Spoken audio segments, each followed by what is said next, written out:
Selamat malam teman-teman. Diskusi ini kita sebut diskusi, tadi pagi kita sebut belajar, tapi sebenarnya semuanya belajar. Tadi pagi kita bicara soal berita kisah, belajar menulis berita kisah. Ini diskusi ini sebenarnya kelanjutan dari itu, karena ini tidak bisa disebut belajar fakta atau belajar fiksi, agak aneh kata-kata itu. Berita kisah itu kita tetap menggunakan fakta. Kalau menulis cerpen menggunakan itu adalah karya fiksi. Ada istilah dalam dunia kepenulisan itu adalah kefiksian atau kefaktaan gitu. Sebenarnya fiksi, ada sebuah cerita, ini cerita seorang pengarang menulis tentang novel, terus dia diprotes sama desanya gitu. Ini teman saya nulis novel terus diprotes sama desanya karena menggunakan nama desanya sama, terus daerahnya sama, orang-orangnya sama gitu. Terus dia diadili di kantor desa oleh warga. Dia bersikukuh bahwa ini yang saya tulis ini fiksi gitu, Terus warga itu bertanya gitu, saya bisa membuktikan bahwa yang Bapak tulis itu adalah fakta gitu. Apakah Bapak bisa membuktikan bahwa yang Bapak tulis fiksi gitu kan? Artinya fiksi juga perlu pembuktian gitu kan, juga perlu pembuktian bahwa yang kita tulis ini adalah fiksi, benar-benar imajinasi gitu.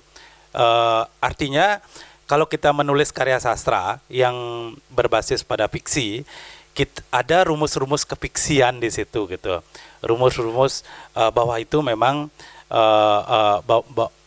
imajinasi gitu, meskipun berdasarkan fakta-fakta. Misalnya imajinasi itu berdasar fakta, ada dramatisir dan lain-lain. Nah, semua itu saya juga sering menulis features berita kisah dulu di Bali Post, dicurigai bahwa itu fiksi gitu. Ada orang bertanya, bener yang kamu tulis itu kok mengharukan sekali gitu, kayak baca cerpen gitu. Ya itu, aku memang menginginkan orang harus seperti membaca cerpen, bahwa semua itu fakta. Nah, yang ngomong ini fakta, semua desanya adalah fakta, suasananya adalah fakta, masalahnya juga fakta gitu. Tapi ketika dia membaca seperti cerpen dan dia curiga bahwa saya ngarang berita gitu. Tapi di satu sisi saya merasa bahwa saya berhasil, di satu sisi agak khawatir juga saya disalahpahami gitu kan. Nah, sekarang kita diskusi, artinya audiens, teman-teman di sini juga bisa memberikan masukan, pengalaman-pengalaman. Di sini juga dua-duanya adalah orang yang bergelut di dua hal yang kita anggap di situ bisa dianggap bertentangan antara fakta dan fiksi. Sujayo adalah seorang wartawan, dia juga dosen sekarang di Universitas Mahadewa Pegri. Terus yang satu adalah juga wartawan, dulu di Denpos, tapi sekarang sempat juga di Forum Keadilan, sekarang di mengelola web sendiri. Dan dua-duanya ini Sujayo menulis puisi juga, menulis cerpen juga gitu, dan juga pengamat sastra, artinya lengkap. Dan dia juga wartawan, artinya antara fakta dan fiksi itu dia geluti setiap hari. Nah, Yahya Umar juga seperti itu, dia penulis novel dan juga wartawan. Saya nggak tahu novelnya apakah berdasarkan fakta atau benar-benar fiksi, tapi bergerak di dua hal yang berbeda itu, di antara fakta dan fiksi itu perlu strategi khusus, perlu hal-hal yang harus kita pahami sebenarnya agar orang lain tidak salah paham gitu. Kita perlu pemantik dulu apa itu fakta, apa itu fiksi secara teoritis, akademik, dan juga berdasarkan pengalaman. Siapa duluan? Oh, Pak Doktor dulu. Ya Umar dulu, biar dia saya tahu itu strateginya, kalau lebih awal kan bisa ngomongnya lebih sedikit. berdasarkan pengalaman atau berdasarkan apa yang dilakukan, bagaimana mengelola fakta dan bagaimana mengelola fiksi agar dua-duanya menjadi karya yang sama-sama bagusnya. Silakan Yahya Umar. Ya, terima kasih. Malam ini mungkin kesempatan untuk klarifikasi beberapa hal. Sebelum masuk ke itu, yang pertama, sebenarnya saya itu lebih ke jurnalis ya. Kalau di sastra itu belum rasanya disebut sebagai sastrawan, tapi karena yang beri label itu Mahima apa tatkala, terima aja lah dulu gitu. Padahal dalam hal sastra tidak banyak nulis, hanya dua novel, yang satu diterbitkan penerbit Al-Kausar Jakarta, kemudian yang kedua tidak diterbitkan karena naskahnya hilang. Yang kedua itu kumpulan cerpen, dan kebetulan kumpulan cerpen saya tidak tahu waktu nulis novel itu saya kirim aja ke penerbit di Jakarta itu, bukan apa namanya, tidak diberi label novel sebenarnya waktu saya ngirim itu, hanya ini kisah, sepenggal kisah nyata gitu dari seorang wartawan, tiba-tiba diterbitkan dilabeli novel gitu, ya terima aja gitu. Itu karena ada fakta di situ, ada juga imajinasinya gitu. Kemudian juga di kumpulan cerpen yang diterbitkan oleh Mahima itu juga saya pikir itu, saya nggak tahu apakah itu bisa disebut sebagai karya sastra atau enggak, tapi karena yang diterbitkan oleh Mahima disebut kumpulan cerpen, ya akhirnya saya terima aja gitu. Itu yang dua hal itu apa namanya, malu juga gitu sama Oli. Kalau Madi Sujaya itu kan dari kelas 1 SMA ya sudah nulis puisi di Bali Pos zamannya Umbu gitu. Saya juga waktu mahasiswa nulis puisi tapi tidak banyak, hanya kalau dihitung-hitung yang pernah dimuat di Bali Pos itu mungkin ada sekitar 10 lah.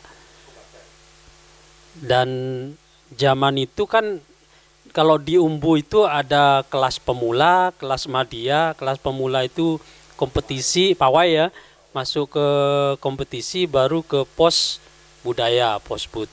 Nah saya tuh masuk di pawai itu gitu, belum. Jadi kalau belum masuk ke pos budaya itu di Bali Pos dulu zamannya Umbu itu kan belum disebut sebagai sastrawan gitu, belum sah jadi penyair. Saya itu hanya satu yang masuk di Posbud itu puisi tentang kesaksian burung-burung sukma itu. Ada satu, dan itu puisi yang terakhir, setelah itu tidak ada. Itu sebelum jadi wartawan ya? Sebelum jadi wartawan. Oh, berarti sudah Posbud sebenarnya. Ya. Itu, cuman kamu mengundurkan diri. Iya, itu. Mengundurkan diri dari dunia sastra. Kemudian ya kita lanjut ke cerita tentang fakta dan fiksi. Saya tidak menguasai secara definisi harus menjelaskan apa, tapi saya hanya ingin cerita pengalaman membaca saja ya. Kemudian saya ingin menafsirkan itu, apa benar nanti Beli Sujaya, Beli Oli bisa mengkoreksinya. Kalau saya baca baca novelnya Andrea Herata ya, yang Laskar Pelangi itu kan, entah saya keliru atau enggak, tapi bagi saya itu sebenarnya fakta bahwa kejadian di novel itu kan ada sebenarnya berapa hal gitu ya, berapa kejadian, berapa peristiwa. Saya tidak tahu apakah kemudian di bagian lain itu memang fiksi, saya tidak tahu. Tapi dari sampai dikisahkan, difilmkan itu kan banyak fakta-fakta yang masih ada yang ditulis di novel itu. Misalnya gurunya, nama gurunya dan lain sebagainya. Itu kan sebenarnya tangkapan saya itu kan rangkaian fakta yang mungkin dimodifikasi oleh Andrea Haryata menjadi sebuah karya fiksi. Kemudian yang kedua misalnya, ini pengalaman membaca saya baca cerpennya Made Adnyanan Ole misalnya yang judulnya itu Terumbu Karang Istri. Ya, Terumbu Tulang Istri. Itu bagi tangkapan saya ini, saya nggak tahu apakah benar atau tidak. Itu kan sebenarnya rangkaian fakta. Ada nama tokohnya siapa? Kayan ya. Karena itu saya baca 5 tahun yang lalu, jadi lupa ingat. Ada fakta bahwa terjadi di Buleleng ini kan pedofil, kasus pedofil itu fakta ada. Kemudian di barat tuh ada orang sering menyelam ke terumbu karang. Kemudian apalagi itu banyak masyarakat desa yang pekerja pada turis yang di sana. Itu kan serangkaian fakta. Sebenarnya peristiwanya itu ada, tapi dimodifikasi sedemikian rupa oleh itu menjadi sebuah karya fiksi. Itu tangkapan saya, entah benar atau tidak. Kemudian ya karena saya pernah menulis foto bupati di kamar pelacur yang jadi judul buku di kumpulan cerpen punya saya itu. Saya tidak berpikir waktu itu apakah itu bisa dimasukkan karya sastra atau enggak. Karena sebenarnya itu peristiwanya ada. Jadi kalau zaman pilkada, sebenarnya judulnya itu foto presiden di kamar pelacur. Sebenarnya awalnya itu. Kenapa saya nulis itu? Saya terganggu waktu zaman pemerintahan siapa gitu ya. Banyak aktivis ditangkap gara-gara menginjak-injak foto presiden. Alasannya apa? Ditangkap, diadili karena foto presiden itu dianggap sebagai simbol negara. Padahal faktanya pada saat pilkada, pada saat pilpres, dan event politik lain, banyak foto-foto yang jadi pejabat itu kan berserakan tuh zaman dulu itu. Di tembok, di tiang listrik, kemudian di tempat sampah itu diinjak-injak, tidak ada yang protes. Kemudian ya saya imajinasikan ini menarik, kenapa hal yang diinjak-injak oleh aktivis jadi dipersoalkan, tapi ketika pilkada atau fotonya berserakan, terbuang, dibakar, diinjak-injak, bahkan ini tidak ada yang mempersoalkan. Makanya muncul fakta-fakta itulah yang kemudian dimodifikasi, ditambahi kata-kata pelacur biar agak sereman dikit gitu. Jadilah cerpen itu. Itu makanya dari pengalaman membaca itulah, entah salah atau benar tangkapan saya itu, kalau fakta itu fakta memang kejadian atau peristiwa yang benar-benar ada peristiwanya. Dan fiksi bagi saya untuk sementara memahami itu adalah serangkaian fakta atau fakta yang oleh pengarangnya dimodifikasi sedemikian rupa, diberi perasaan, ditambah karakter-karakter tertentu di dalamnya, jadilah dia karya fiksi. Itu tangkapan saya. Nanti dikoreksi oleh Pak dosen. Terima kasih.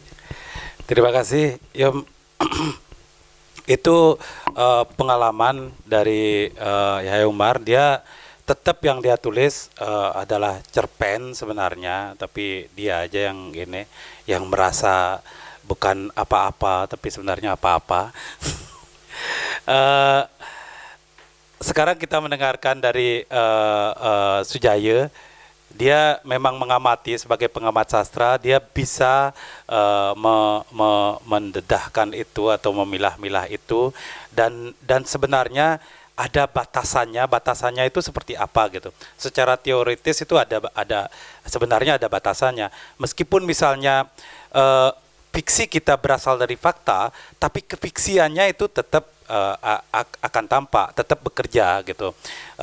Batasan-batasan itu saya sendiri mungkin Yahya Umar juga tidak tahu banyak, karena kalau menjadi kreator itu tidak tahu banyak soal apa yang dia kerjakan, tapi mengerjakannya gitu. Sujayo ini sangat lengkap, dia juga pengamat sastra dan juga kreator dan juga pengajar sastra gitu. Silakan Sujayo. Ya, tadi Oleh kan meminta untuk membuat batasan gitu ya antara fakta dan fiksi. Itu sebetulnya pekerjaan yang sangat-sangat berat, terlebih dalam perkembangan disiplin-disiplin ilmu seperti sekarang. Hampir sulit sekarang membedakan yang mana fakta, yang mana fiksi gitu. Baik, kita mulai lihat dari secara etimologi dulu ya. Fakta itu kan sebetulnya dari bahasa Latin. Dia maknanya kurang lebih adalah tindakan yang sudah benar-benar terjadi, baru dia disebut sebagai fakta. Dalam bahasa Inggris tidak ada kemudian kata yang paling representatif untuk menggambarkan kata fakta di dalam bahasa Latin, sehingga dipinjam kata fact gitu, langsung diambil ya. Nah kemudian kalau fiksi itu kan juga berasal dari bahasa Latin, fictio, itu sebetulnya makna aslinya adalah lebih kepada apa yang sekarang disebut sebagai konstruksi. Jadi sesuatu yang dikonstruksi. Di situ ada unsur kreasi gitu.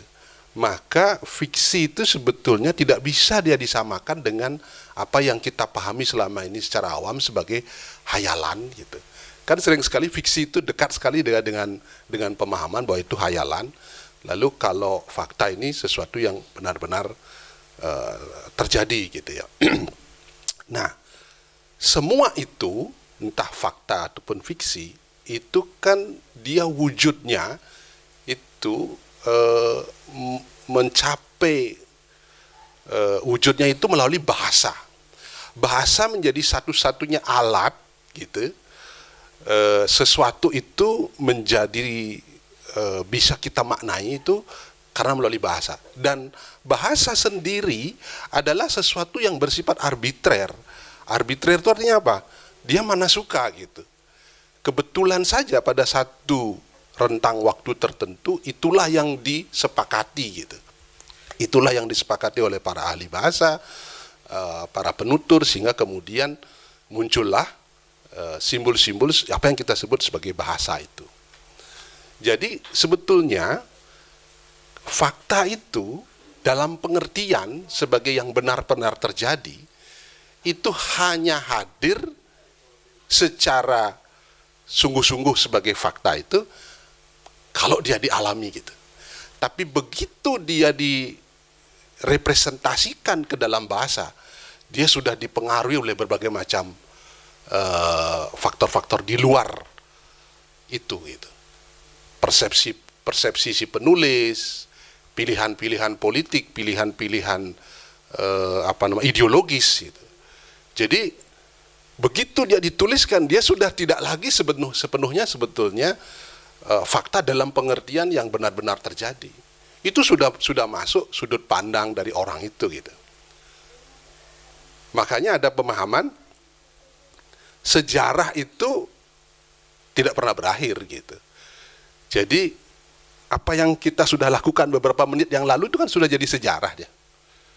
Dia bukan lagi sesuatu yang benar-benar real, itu sudah sejarah, ada sudah lewat dia gitu. Nah, demikian juga fakta dan fiksi ini. Nah, tadi beliau menyinggung kasus salah seorang teman pengarang yang diadili di dalam sidang desa, sebetulnya sidang adat itu. Karena dia dianggap mencemarkan nama desa gitu. Karena memang di dalam karya novelnya itu jelas disebut nama desanya, dan itu berkaitan dengan salah satu tradisi yang bagi orang luar itu adalah satu tradisi yang dianggap melecehkan kemanusiaan, tetapi praktik-praktik tradisi itu masih dilakukan di desa itu, sehingga kemudian desa merasa tercemarkan karena itu gitu. Sebetulnya ada kasus yang mendahului. Kalau kita ingat kasus cerpen Langit Makin Mendung karyanya Kim Panji Kusmin, itu kan geger se-Indonesia itu. Tahun 68 jadi persoalan serius gitu. Tapi Habib Yasin melakukan pembelaan yang barangkali membantu kita memahami bagaimana sebetulnya menyikapi kasus-kasus seperti yang dialami oleh teman kita penulis novel yang diadili itu. Itu ya. Kasus lain lagi adalah pernyataan Rocky Gerung tentang kitab suci itu adalah fiksi. Kan geger juga itu, dianggap melecehkan kitab suci gitu. Seolah-olah penganut agama itu mempercayai sesuatu yang hayalan, karena memang di mindset sebagian besar masyarakat kita, fiksi itu hayalan, sesuatu yang tidak benar-benar terjadi. Padahal tidak sesederhana itu sebetulnya makna dari fiksi itu. Jadi fiksi itu sebetulnya melampaui fakta. Ini konsepnya Sokrates kan begitu, dia berdebat dengan Plato. Plato menganggap bahwa seni itu lebih rendah dari filsafat gitu. Lebih rendah dari ilmu-ilmu yang eksak itu gitu. Tetapi Sokrates berpandangan sebaliknya. Justru seni itu karena dia mengolah imajinasi, dia melampaui kenyataan sehingga kemudian nilainya lebih tinggi dari ilmu-ilmu yang eksak tadi itu. Nah, ada tulisan yang sebetulnya cukup menarik untuk memahami fakta dan fiksi ini, yaitu tulisan dari Ignaz Kleiden. Judulnya, kalau tidak salah, Fakta dan Fiksi tentang Fakta dan Fiksi. Gitu. Jadi hal-hal yang fakta, hal-hal yang fiksi tentang fakta dan fiksi. Ada menarik pendapat Ignaz Kleiden itu. Satu ya, hampir sulit sekarang memang memisahkan antara fakta dan fiksi. Di tengah realitas imajinatif dan realitas objektif itu semakin kabur ulang-alik, malah orang bisa bermain di antara keduanya gitu. Dan kemudian yang kedua, poin pentingnya adalah di antara fakta dan fiksi itu ada ruang yang sering diperebutkan, yaitu imajinasi gitu. Jadi imajinasi. Fakta sendiri pun dia akan menjelma dan mudah dipahami oleh orang karena ada pertolongan imajinasi gitu. Nah, kalau fiksi sendiri kan sudah pasti menggunakan imajinasi. Cuma kalau di dalam ilmu-ilmu eksak gitu ya, ilmu-ilmu sosial itu, fakta itu imajinasi itu punya disiplin dia. Jadi orientasi objektivitasnya lebih kuat gitu. Sedangkan pada karya sastra, imajinasi itu bukan sebatas sebagai alat gitu, tapi dia menjadi tujuan gitu. Nah, itu pandangan dari Ignaz Kleiden untuk menjelaskan bagaimana sebetulnya fakta dan fiksi. Nah, ini sebetulnya tugas kita untuk membangun pemahaman dari masyarakat untuk bagaimana menerima, sebetulnya bukan lagi mempertentangkan fakta dan fiksi itu, tapi bagaimana kita mengambil nilai dari situ, mengambil pesan-pesannya. Kalau kita tanya teman-teman sastrawan, ketika kita tanya misalnya tentang karya mereka, umumnya akan menjawab seperti yang disampaikan oleh Mas Yahya itu. Itu cerita nyata loh. Itu saya ambil dari sesuatu yang saya alami, sesuatu yang ada di sekitar kita. Begitu loh pengarang menjelaskan apa yang dia tulis. Itu membuktikan bahwa betapapun itu karya sastra, dia tidak bisa bergerak tanpa sesuatu yang memang real, yang sesuatu yang fakta itu. Tapi pada karya-karya lama, misalnya pada karya sastra Melayu rendah ya, novel-novel Melayu, roman-roman Melayu rendah itu justru sebaliknya. Karyanya jelas-jelas roman, tetapi di bagian awal itu dia tulis kisah ini benar-benar kejadian gitu. Kalau sekarang kan sebaliknya. Orang menulis cerita ini adalah fiktif. Kesamaan nama, tempat, peristiwa adalah sesuatu kebetulan. Ada semacam klaim di awal, jadi semacam pengantar bagi pembaca. Oh, kalau Anda baca ini adalah sesuatu yang harus Anda perlakukan sebagai realitas imajinatif gitu. Tapi pengarang-pengarang lama itu malah sebaliknya, ingin memperkuat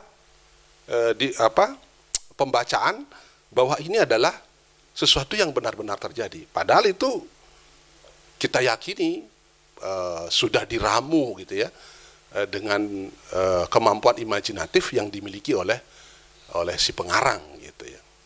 Nah, kenapa kemudian kasus-kasus seperti tadi terjadi, jadi karya sastra diadili gitu ya, itu karena memang masyarakat kita itu masih berada dalam dikotomi seperti tadi, ya, fakta dan fiksi, atau mereka tidak bisa membedakan gitu di antara keduanya.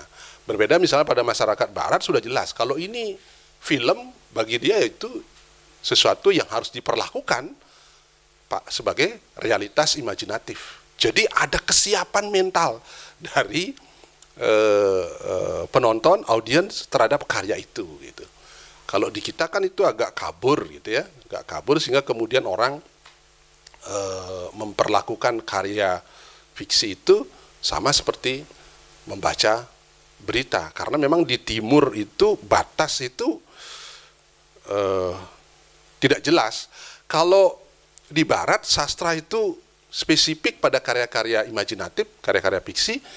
Kalau di sini kan yang disebut sastra hampir semua pengetahuan yang dituliskan itu adalah karya sastra. Jadi kita bicara babat misalnya, kita bicara geguritan itu walaupun tekniknya adalah teknik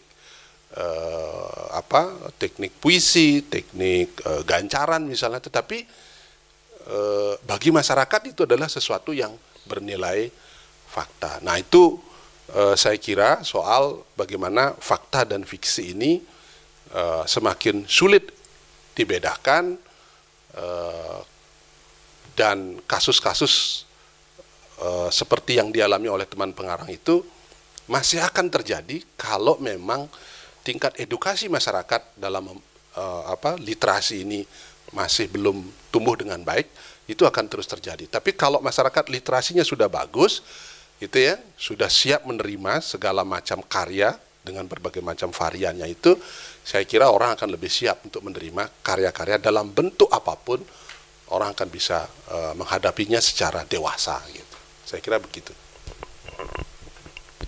Oke, kita tutup karena sudah lengkap sekali. Ini kuliah ya sebenarnya. Saya juga mendengarkan dan jangan kira bahwa saya tidak belajar. Saya banyak yang juga tidak tahu soal-soal itu karena sekarang memang kecenderungannya seperti itu. Kita tidak jelas antara fakta dan fiksi ketika juga kita sedang nulis semacam status di Facebook gitu. Maunya kita satir gitu. Maunya kita satir tapi dipahami benar gitu. Padahal satir itu kita sebenarnya sedang melukiskan fiksi berdasarkan fakta, artinya fiksi yang kita tulis menyinggung atau menyindir fenomena yang sedang terjadi gitu. Tapi itu sering juga disalahpahami gitu. Tapi ada sebenarnya cerita-cerita yang kalau kita tulis kecenderungan sastrawan menulis berdasarkan fakta di Indonesia itu banyak ya, termasuk juga yang diakui oleh Yahya Umar teman kita, bahwa fakta yang ditulis didramatisir, diberi persepsi, didramatisir, dikasih ending yang lebih dramatis gitu misalnya, dia menjadi sebuah karya sastra. Tapi ada karya sastra yang belum kejadian sama sekali, benar-benar imajinasi gitu, nggak ada dalam seperti dalam novel itu 1984 gitu misalnya, seperti itu, atau fiksi-fiksi dalam film yang tidak misalnya menggambarkan tahun 2050 gitu atau tahun 3000 gitu, kan tidak ada faktanya, benar-benar imajinasi itu. Pengarang mungkin tidak bisa bilang bahwa itu dia tulis berdasarkan fakta, tapi sebenarnya mereka sedang menyindir fakta sebenarnya, fakta yang terjadi di sekitar kita. Nah, yang seperti itu disebut fiksi benar, atau di Indonesia itu terjadi seperti itu, atau memang orang sastra di Indonesia atau orang-orang yang bergelut dalam fiksi memang selalu harus dibantu oleh fakta untuk membuat itu menjadi fiksi gitu. Seperti yang diduga Yahya Umar bahwa di cerpen saya Terumbu Tulang Istri itu sebenarnya gabungan dari sejumlah fakta. Itu karena waktu itu saya menjadi wartawan, pertama itu cerita tentang bagaimana seseorang yang menyetubuhi binatang dan mendapatkan sanksi adat. Terus soal pedofilia, itu semuanya berbeda-beda faktanya, tapi terus saya sambung menjadi satu cerita gitu. Banyak pengamat yang mengatakan bahwa kekuatan itu saya dapat karena saya menjadi wartawan gitu. Kalau bukan menjadi wartawan mungkin tidak akan bisa menulis seperti itu karena tidak tahu faktanya gitu. Itu. Nah, kecenderungan itu sebenarnya terjadi karena imajinasi yang lemah, atau karena kita tidak terbiasa berimajinasi menjangkau melewati jangkauan nalar gitu misalnya, atau kita memang selalu kalau menyindir fenomena selalu menggunakan fakta biar orang selalu ingin tahu. Itu gimana sebenarnya itu?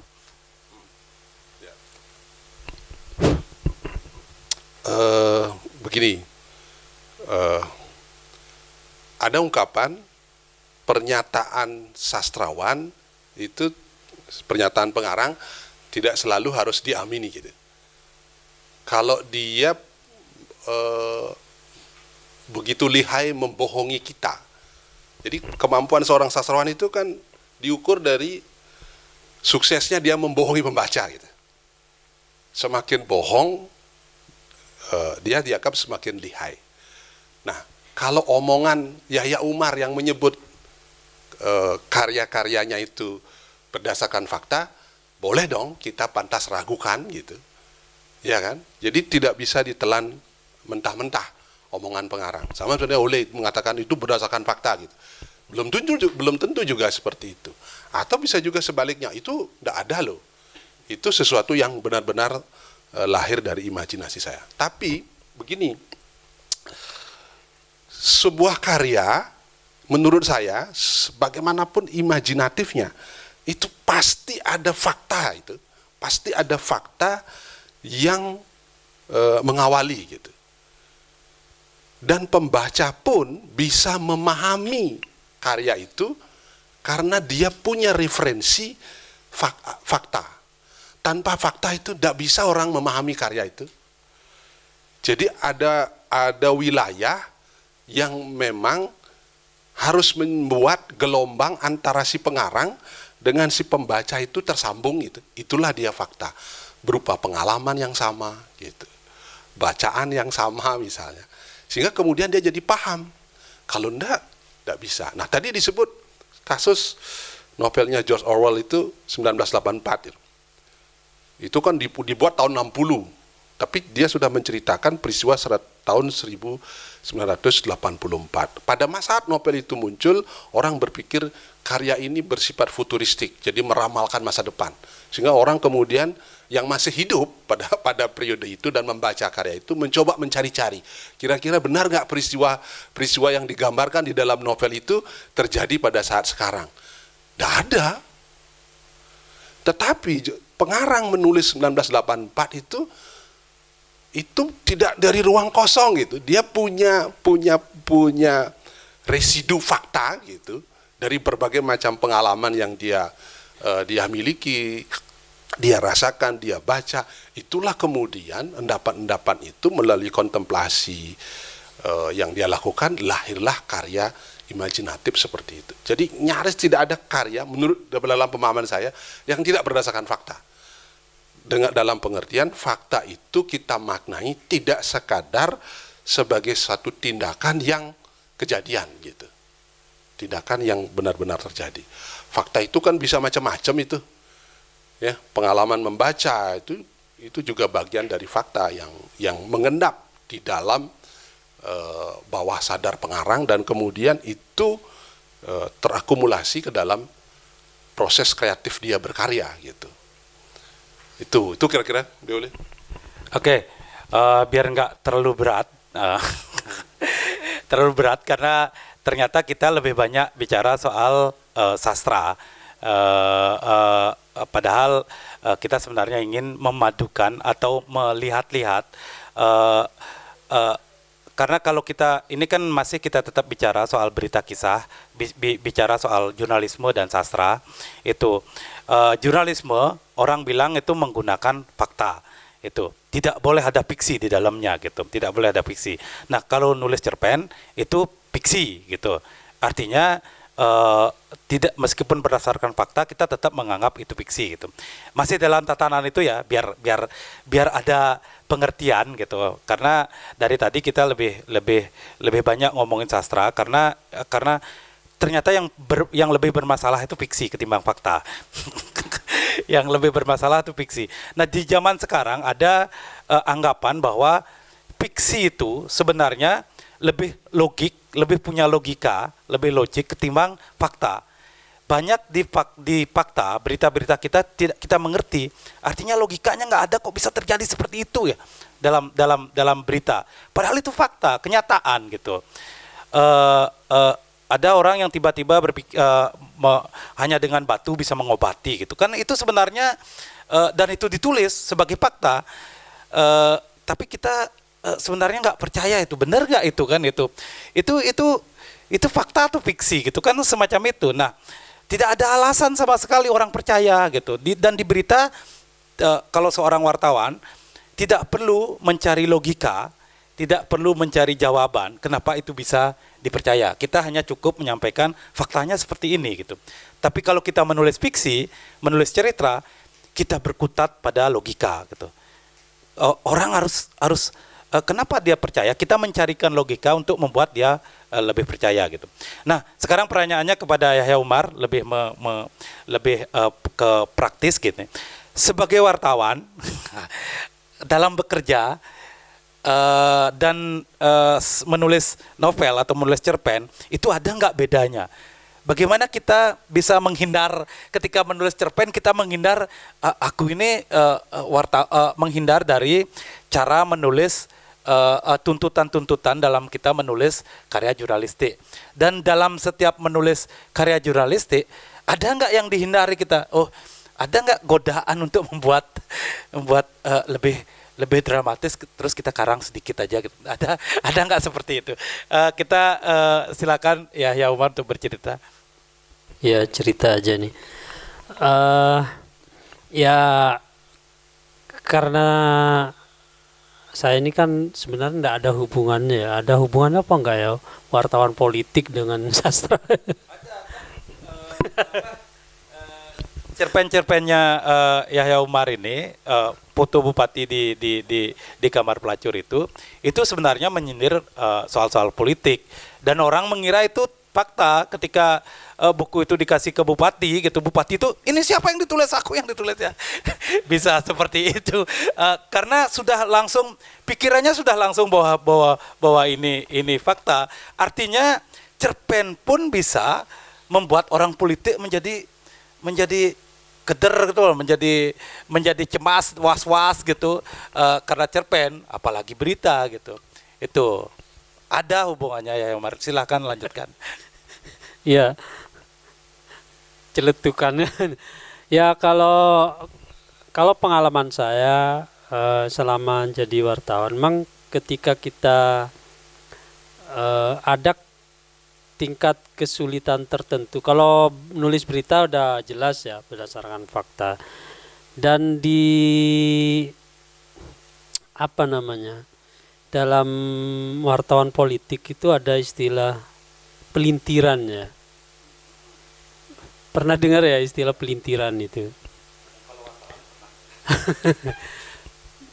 Berita pelintiran itu kan sebenarnya mau nyerempet ke ini juga kan, apa namanya, menyindir dan lain sebagainya. Apa ingin keluar dari garis fakta sebenarnya itu. Tapi kalau, nah ini kesulitan bagi mungkin wartawan yang bergelut di politik dan kriminal, saya juga di kriminal ya. Ketika mau menulis apa namanya, fiksi, nulis cerpen, nulis novel itu sangat susah memang,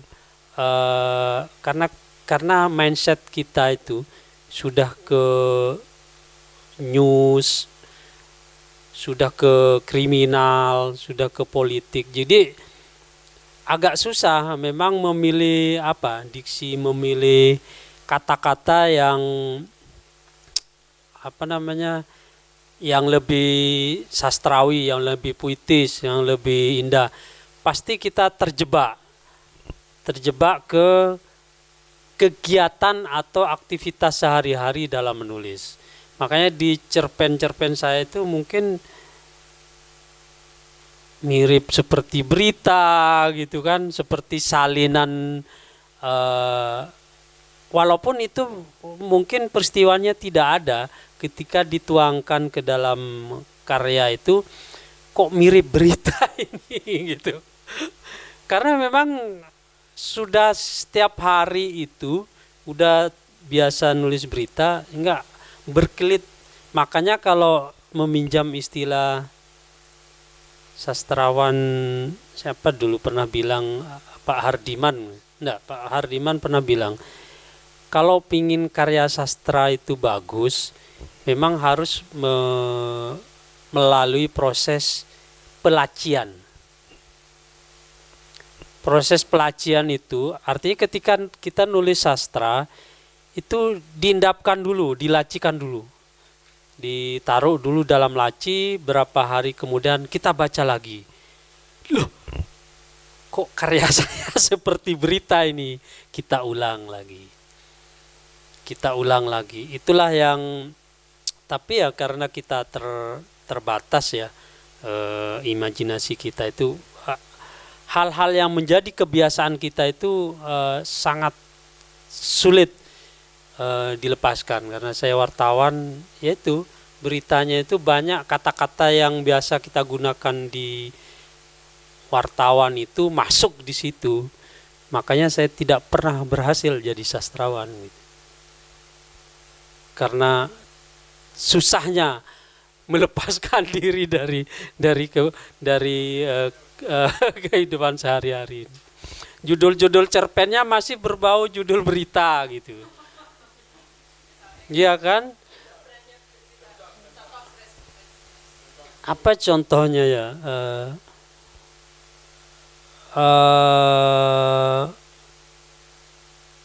Ya contohnya yang terakhir itu menghitung umur. Itu.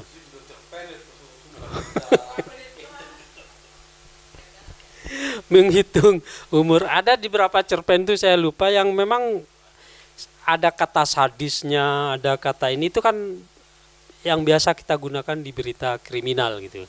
Karena lama di berita kriminal itu persoalan memang. Memang itu kesulitan kita itu.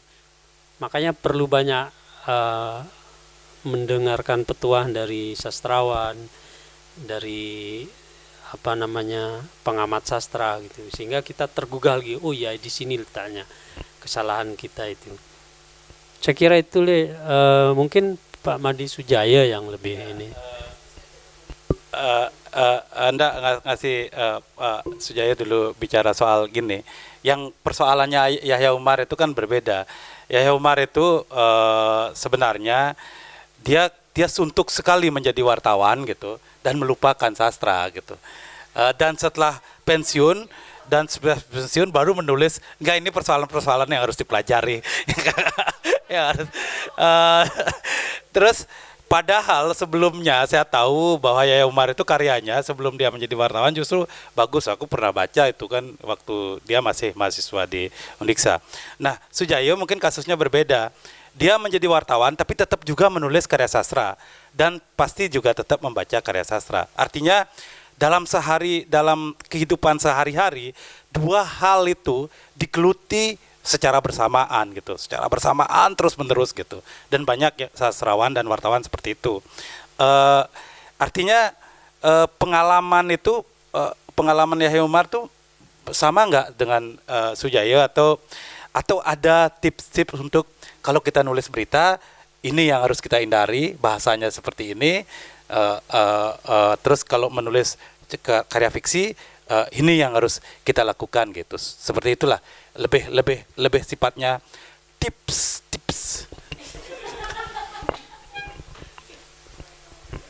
Ya, saya kira tidak perlu risau ya soal tadi Mas Yahya misalnya kalau menulis sastra itu merasa agak berat. Karena terbiasa menulis karya-karya jurnalistik yang lebih ringkas, lebih tandas, lebih tangkas bahasanya gitu. Teman-teman yang berlatar belakang jurnalis tapi juga sastrawan itu juga mengalami hal-hal yang seperti itu. Sepanjang pernah saya ajak ngobrol-ngobrol, saya wawancarai misalnya Fajar gitu ya, Fajar Arjano. Itu kan wartawan Kompas, cerpen-cerpennya di dalam Bunga Jepun itu terasa sekali pilihan-pilihan diksi yang memang biasa dia gunakan dalam jurnalistik itu tidak bisa dihindari. Jadi akan terasa lebih tangkas, lebih ingin buru-buru menyelesaikan gitu. Itu saya kira tidak bisa dihindari karena itu menjadi style ya, menjadi gaya. Nah, ada yang bisa menjaga irama itu. Putu Wijaya misalnya. Putu Wijaya itu terjaga, dia kan juga wartawan itu ya, wartawan, tapi ketika menulis cerpen, menulis novel, terjaga sekali bahwa itu frame-nya sastra gitu, frame-nya adalah karya fiksi, terus ketika menulis berita, frame-nya adalah sebagai karya jurnalistik. Hal yang sama kan juga dialami oleh Seno Gumira gitu, karya-karya Seno Gumira kalau kita baca itu kan karya-karya yang kuat sekali sentuhan-sentuhan jurnalistik. Nah, kalau saya kasusnya memang saya melakoni dua itu di jurnalistik, kemudian juga di sastra. Hal-hal yang dialami oleh Mas Yahya juga saya alami gitu. Jadi ada ketakutan kalau misalnya saya tulis dengan gaya ketika menulis karya jurnalistik, tidakkah ini terasa mentah sekali? Karena itu memang harus dilakukan upaya untuk mengeram dulu gitu. Jadi untuk tidak buru-buru keluar sebagai karya seperti halnya sebuah karya jurnalistik. Memang harus dilalui proses itu, proses pengeraman. Tadi istilahnya Mas Yahya kan pelacian gitu. Nah, persoalannya kalau terlalu lama dikeram tidak jadi akhirnya busuk dia gitu. Tidak jadi karya kan gitu. Itu problem yang saya kira pasti akan dialami oleh teman-teman yang sastrawan yang berlatar belakang jurnalistik atau sebaliknya gitu ya, jurnalis yang berlatar belakang sastrawan gitu. Itu mungkin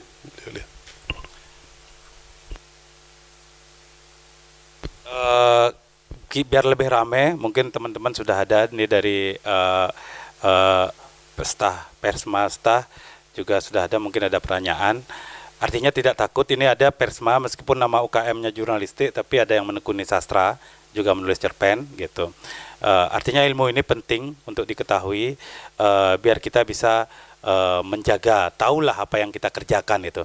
Oke, silahkan kita diskusi saja biar lebih ramai dan lebih terbongkar persoalannya lebih banyak. Oke, silakan.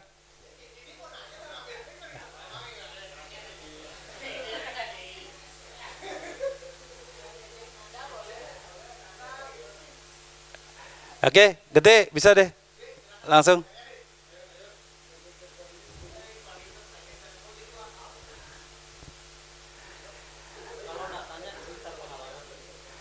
Oke, cerita pengalaman juga nggak apa-apa. Itu di pengalaman di Mahima juga di sini juga gitu. Kita sering diskusi soal sastra, belajarnya soal sastra, tapi keluar dari Mahima jadi wartawan gitu. Ada itu. Yang benar-benar dari awal belajar di Mahima, belajar jurnalistik itu hanya satu. Itu yang bikin Jak Bali sekarang itu. Yang sebelumnya itu belajarnya soal sastra, soal nulis cerpen, novel, puisi, tapi keluarnya jadi wartawan juga gitu. Tapi tetap dia jadi sastrawan, misalnya ada Surya Kencana, ada Supartike gitu. Oke, silakan. Ada yang mengganjal di pikiran gitu.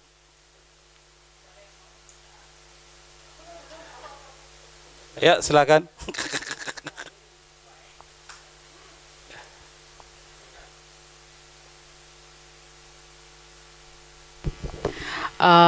Selamat malam, terima kasih Pak Dr. Sujayo sudah memberi pencerahan dari pagi ya.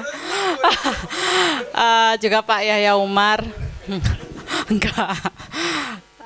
Tadi menarik ya ketika Pak Sujayo menjelaskan soal fiksi itu lebih cenderung katanya kelihayan penulis atau sastrawan untuk membohongi gitu, membohongi pembaca dalam tanda kutip. Karena di sini ada juga barangkali potential writers atau penulis potensial mahasiswa semester 2 gitu ya, yang notabene mungkin belum terlalu banyak terekspos akan fiksi atau fakta, dan kenapa juga mereka ada di sini, mereka juga nggak paham gitu ya. harus ke sini atau mungkin disuruh dosen gitu, semakin tidak tertarik mungkin, nggak apa-apa, itu biasa. Tapi saya biasa terjadi di Mahima, setelah diskusi yang berat nggak datang lagi, kapok gitu, tapi nggak apa-apa. Jadi saya ingin sedikit urun saran bahwa sebenarnya tadi konteks membohongi itu kalau dalam bahasa saya mungkin bukan membohongi tapi meyakinkan pembaca. Jadi bahasanya berbeda. Kalau misalnya secara teori prose fiction itu namanya convincing. Convincing itu meyakinkan, entah dengan kebohongan itu meyakinkannya boleh, tapi the term atau istilah yang kita gunakan kalau di bahasa creative writing itu adalah convincing. Nah, di dalam unsur-unsur convincing itu ada yang disebut dengan vivid details. Vivid itu artinya as clear as possible, sejelas-jelasnya sehingga seolah-olah sebuah peristiwa dapat ditonton seperti sebuah film. Nah, jika tadi dikatakan mungkin ada konteks membohongi, sebenarnya itu dalam konteks yang dimaksud adalah meyakinkan gitu. Soalnya nih mahasiswa semester 2 biar enggak dia terpatri membohongi itu meyakinkan secara bahasa lainnya gitu. Kemudian yang berikutnya saya ingin juga urun saran bahwa fakta dan fiksi itu sama-sama sulit dibuat gitu.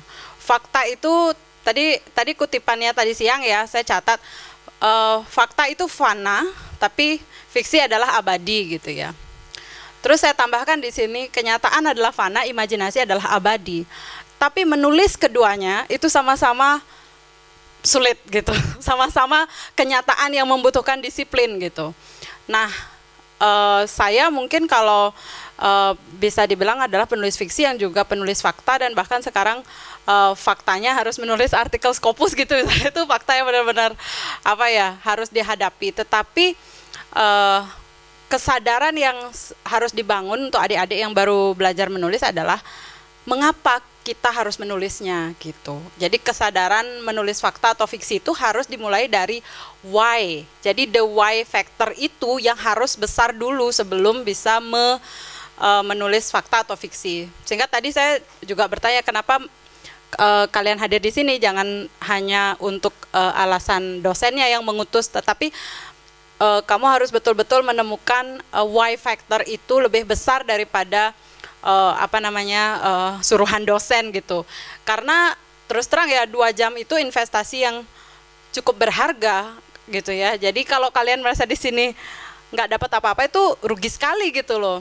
Banyak yang didapat seperti Pak Sujaya tadi paparkan ilmunya sangat bagus sekali untuk dipetik gitu ya. Ini Pak Yahya Umar juga bagus sekali.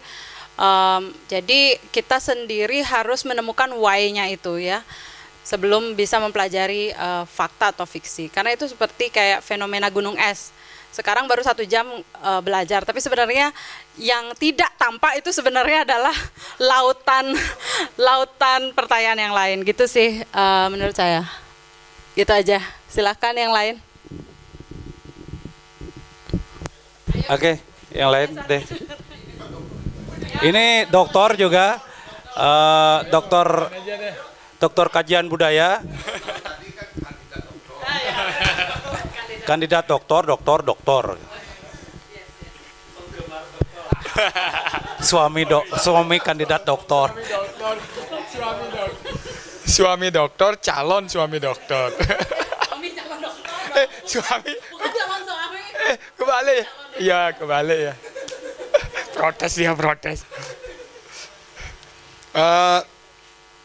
Kalau saya lebih pada posisi sebagai seorang pelaku penulis fakta, sebagai seorang jurnalis. Nah, ini juga bisa jadi bekal buat adik-adik pertanyaan ini. Saya hanya mewakili, nanti mereka akan menghadapi masalah ini gitu. Saya sejatinya adalah penulis berita atau fakta yang betul-betul tidak bisa menulis fiksi atau belum pernah menulis fiksi gitulah ya. Yang menjadi kesulitan adalah karena saya terbiasa menulis fakta, apalagi seorang jurnalis detik.com gitu ya, yang harus fakta setiap hari dengan kecepatan, dengan ketepatan gitu. Setiap detik fakta gitu. Setiap detik fakta. Nah, begitu ada tugas menulis berita kisah gitu, matilah saya gitu. Pada saat itu ya. Sekarang pun kalau disuruh juga mungkin kira-kira sama. Nah, bagus tadi cerita oleh di awal pembukaan tadi bahwa kalau oleh nulis berita kisah itu terkadang bahkan menulisnya bisa sedramatis fiksi gitu ya.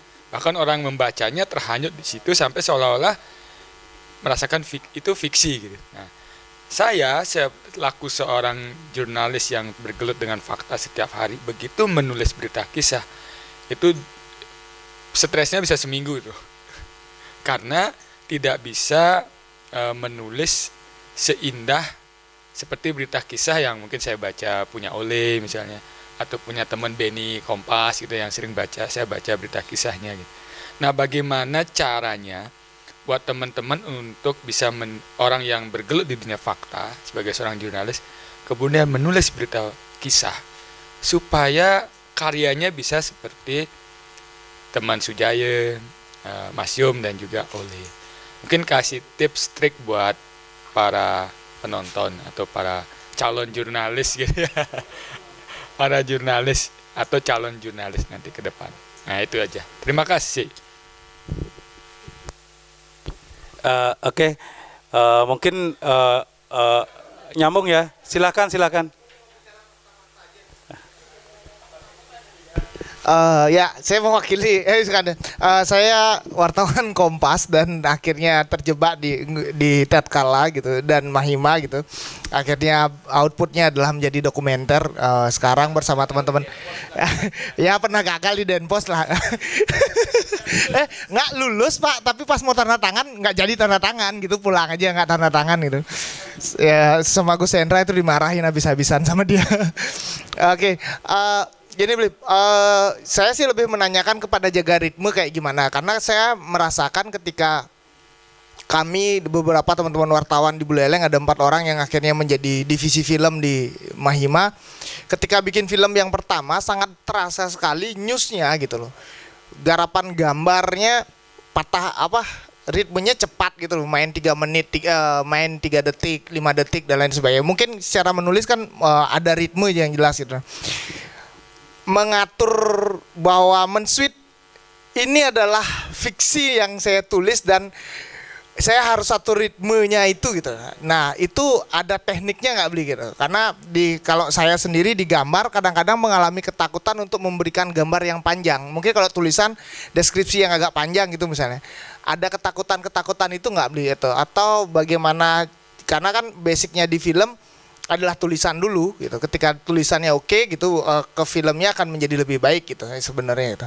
Nah itu aja sih, cuma nanya jagain ritmenya kayak gimana. Terus ketika mungkin dengan deskripsi yang panjang itu kan mungkin bagi kami adalah gambar yang agak panjang, durasi yang agak panjang itu. Ada ketakutan untuk meletakkan itu nggak sebenarnya? Itu aja sih, terima kasih.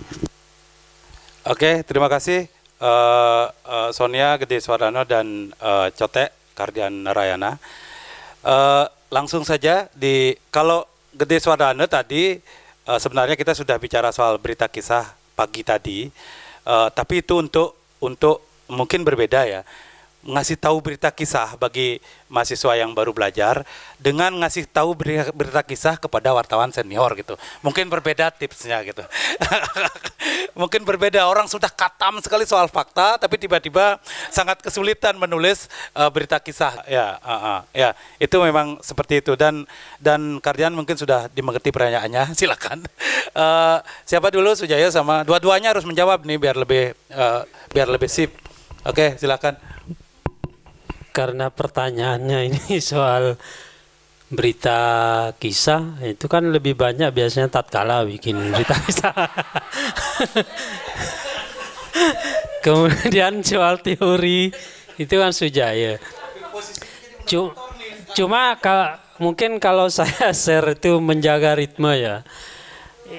Tidak untuk tidak untuk ditiru sebenarnya, atau boleh ditiru ya. Kalau saya memang menulis sastra itu ada ada jeda, ada waktu-waktu tertentu jenuh gitu kan. Ada waktu tertentu blank, tapi suatu saat mood sekali. Nah, bagaimana kalau saya cara mencari membangkitkan kembali, ingin menulis cerpen misalnya. Saya baca banyak buku-buku cerpen,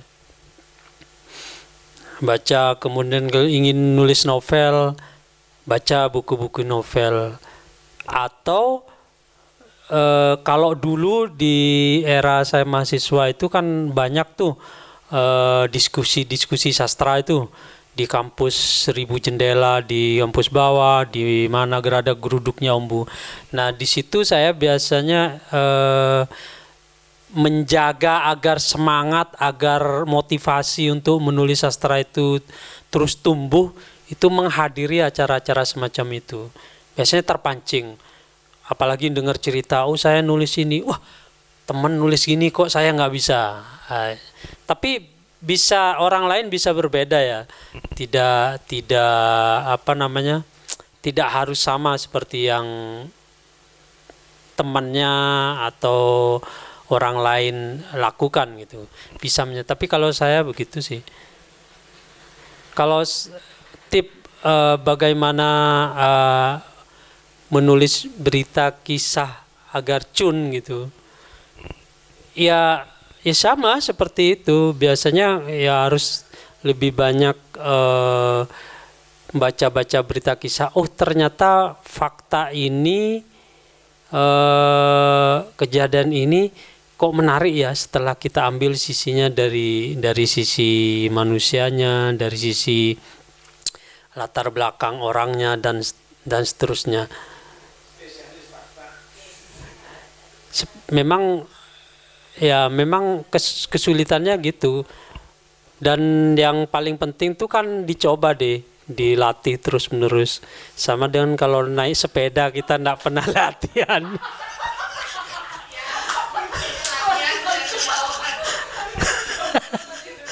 Jadi kalau tidak pernah dilatih nggak bisa deh. Jangan hanya fakta aja. Karena menurut yang kita bicarakan tadi, di seorang wartawan, pertama dia bisa menulis news, straight news, berita langsung, berita pendek. Yang kedua naik tingkatnya ke berita kisah.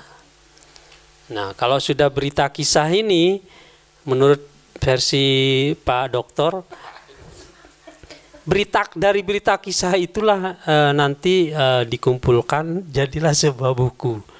Jadi wartawan tuh harus menghasilkan buku. Kalau tidak menghasilkan buku, belum lengkap jadi wartawan. Kira-kira begitu. Biar tersinggung, Le.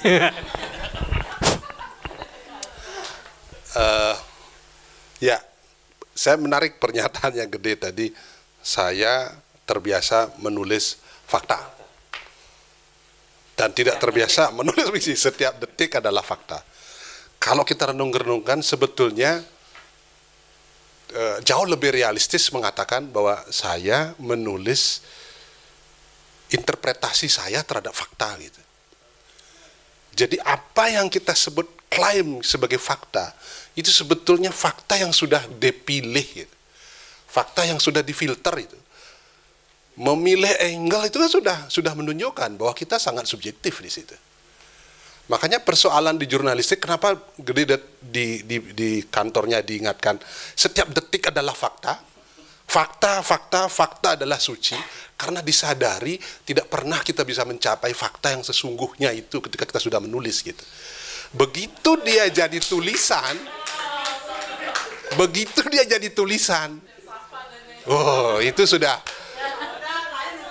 interpretasi, sudah masuk. Apakah di kerja-kerja akademik, penelitian ini kebetulan gede kan dosen juga. Gede dosen. Sonia juga dosen. Doktor lagi. Oh, doktor. Yang lain satu calon doktor itu. Apakah kerja-kerja akademik itu yang begitu rigid dengan metodologi yang begitu disiplin harus diikuti? Apakah sudah garansi itu sebenarnya fakta? Belum tentu juga. Klaim dari akademik kan menyebut itu objektif. Kalau saya memahami itu sebetulnya pernyataan bahwa sesungguhnya objektivitas tidak pernah sepenuhnya bisa dicapai gitu. Tetapi kita berikhtiar terus-menerus mencapai itu. Karena itu berada dalam dunia kepenulisan termasuk dunia akademik menjadi nikmat dia. Justru kalau dia sudah pasti menjadi tidak menarik. Karena dia sesuatu yang tidak bisa kita capai gitu, dia menjadi sesuatu yang menantang gitu. Makanya teman-teman di jurnalistik itu kan tugas utamanya sebetulnya adalah verifikasi. Jadi kan jurnalistik itu disiplin verifikasi gitu. Itu ayat pertama itu dari kode etik jurnalistik itu. Itu disiplin verifikasi yang sekarang diabaikan kadang-kadang oleh teman-teman. Begitu ada viral di Facebook atau di Instagram, langsung jadi berita gitu. Jadi berita. Nah ini kan verifikasi. Kenapa harus verifikasi? Karena tadi menurut saya ada kesadaran bahwa tidak pernah kita bisa capai objektivitas itu. Jadi yang terjadi sebetulnya kita mengurangi subjektivitas. Jadi untuk mencapai objektivitas. Itu soal tadi ya, soal fakta dan fiksi. Jadi tidak usah merasa rendah diri karena gede lebih banyak menulis apa yang disebut fakta tadi. Tidak juga teman-teman yang menulis fiksi merasa lebih hebat gitu. Karena tidak sepenuhnya juga, menurut saya tidak sepenuhnya juga apa yang diklaim sebagai fiksi itu tidak berangkat dari fakta. Orang tidak akan bisa berimajinasi tanpa ada fakta. Jadi karena dibantu oleh fakta sehingga imajinasi kita menjadi lebih kaya. Nah, pertanyaannya Kardiano tadi, bagaimana menjaga ritme itu? Menurut saya kesadaran itu. Jadi seorang penulis, entah dia jurnalis, entah dia sastrawan, ada kesadaran, oh saya ini nulis cerpen gitu. Maka di situ berlaku kebebasan imajinasinya lebih maksimal bisa digali gitu. Tapi begitu kita menulis berita kisah, maka harus sadar kita tidak boleh berbohong di sini gitu. Kan berita kisah, berita itu. Jadi fakta menjadi sesuatu yang suci di situ. Jangan dicampur aduk di situ. Yang kita pinjam, seperti hasil diskusi tadi siang itu adalah gaya penulisan fiksinya yang kita pinjam, tetapi bahan-bahannya adalah fakta. Kenapa kemudian menjadi berita kisah dia begitu sangat dramatis seperti apa yang ditulis oleh Karena Hidup itu memang dramatis ya. Hidup itu sudah drama itu loh. Karena itulah kemudian kenapa di dalam fiksi orang bisa mencapai dramatika itu. Tidak mungkin dramatika di dalam fiksi dicapai kalau tidak pernah ada di dalam realitas gitu. Makanya kan Yasin menyebut kedua-duanya realitas itu, tapi yang satu realitas objektif, itu karya jurnalistik, yang satu realitas imajinatif. Jadi sama-sama realitas. Teman-teman barangkali sekarang mengikuti perkembangan apa yang disebut metaverse itu. Bayangkan orang beli tanah yang tidak jelas itu, membeli coupling dengan harga yang sama seperti atau bahkan lebih mahal dari harga tanah real gitu. Padahal dosing tuh gitu. Kenapa begitu? Ya itulah permainan ulang-alik antara fakta dan fiksi itu. Daripada mempertentangkan fakta dan fiksi, seperti apa yang dikatakan Sonia tadi. Jadi motif itu jadi penting. Untuk apa gitu? Kita mau melakukan apa dengan fakta itu? Kita mau melakukan apa dengan fiksi itu gitu. Jadi motif ini jadi penting. Kemudian tuh. Nah, kenapa kasus teman pengarang yang diadili kasus adat itu? Ini kebetulan kita kembali ke situ gitu ya. Kenapa? Itu kan bisa macam-macam motifnya. Apakah teman kita itu memang mengalami misalnya situasi perlakuan dari adat yang barangkali dianggap tidak memuaskan misalnya, dan kemudian itu menjadi endapan-endapan. Begitu dia memilih nama-nama tempat yang diidentikan nyata, jadi dipersepsikan nyata, risikonya harus dipertimbangkan gitu. Tidak hanya teman pengarang ini kok yang mengambil latar tempat-tempat yang dianggap nyata terjadi. Banyak kok teman-teman itu mengambil latar. Kenapa tidak jadi persoalan gitu? Kan begitu juga kan. Jadi ini pengarang itu harus punya strategi. Kalau menurut saya, jurnalis juga harus punya strategi. Kita tidak boleh mati konyol gitu gara-gara keberpihakan kita pada fakta itu gitu. Harus punya strategi, memahami pembaca kita sebetulnya siapa gitu. Siap nggak juga dia. Ya, kalau kita bicara soal dunia kreatif itu, pemaknaan pembaca itu menjadi penting justru sekarang gitu. Jadi teks itu hidup karena pemaknaan pembaca gitu. Nah, maka karena itu pengarang penting mempertimbangkan siapa pembacanya. Siap nggak dia gitu. Karya fiksi sekalipun itu kan punya tujuan-tujuan politis juga dari pengarang. Politis dalam pengertian yang tidak politik praktis ya, dalam banyak hal, ideologi segala macam gitu tadi. Jadi memang pengarang seyogianya paham risiko-risiko ketika karyanya akan dihadirkan ke pembaca gitu. Termasuk ya risiko-risiko tadi. Makanya harus pengarang-pengarang yang sudah mapan begitu, dia berhitung betul gitu, berhitung betul menggunakan alat-alat fiksi itu, menentukan latar, tokoh, segala macam itu pasti diperhitungkan betul. Oleh misalnya tadi menulis terumbu tulang istri, itu kan tadi disebut itu ada faktanya, tapi kenapa kemudian pilihannya menjadi samar begitu, tapi orang merasakan fakta itu ada gitu. Jadi tidak perlu kemudian fakta itu harus dihadirkan setia gitu, tapi juga bisa melalui cara-cara apa yang ditempuh oleh tadi. Jadi bersiasat itu penting penulis itu. Jangan menganggap bahwa pembaca sudah siap, sebaliknya jangan juga menganggap bahwa pembaca itu belum siap. Nah, disitulah permainannya kira-kira gitu. Sudah ketemu motifnya apa? Artinya ini perlu dihadirkan. Sebenarnya ini kemungkinannya tidak akan terjadi kesimpulan gitu.